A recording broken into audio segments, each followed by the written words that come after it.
Hey guys, you're watching Let's Talk About Prepping. I'm Tyler, your host, and in this video I want to discuss some observations that I made regarding the shooting that occurred Monday morning at a federal courthouse in Dallas. Single gunman with tactical gear and a semi-automatic weapon attacked a federal courthouse, and while he didn't injure anybody else, he was shot and killed by the federal protective agents there. Now, the observation that I made is regarding some of the footage, which shows a photojournalist who was pinned down beside a pillar very close to the gunman.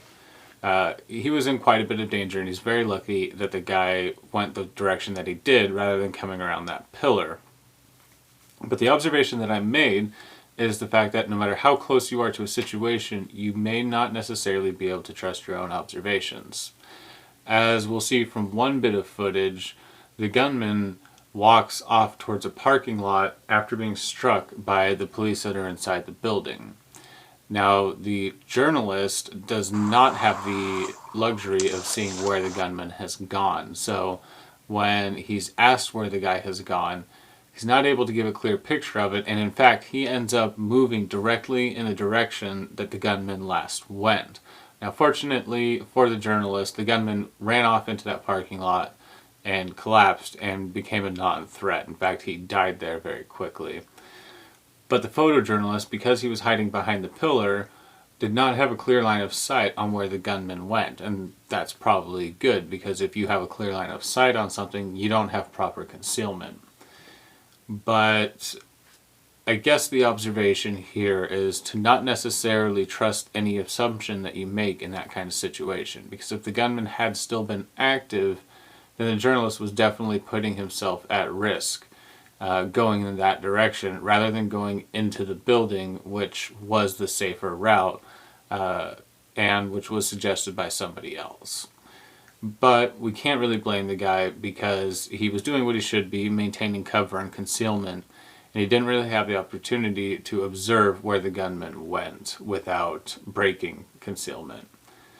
But it is just really important to keep your wits about you and recognize that while you may not be able to do anything about your ability to make observations, always be aware that your observations and the decisions that you've made based on those may prove to be incorrect, and don't ever just assume that you're making the right course of action.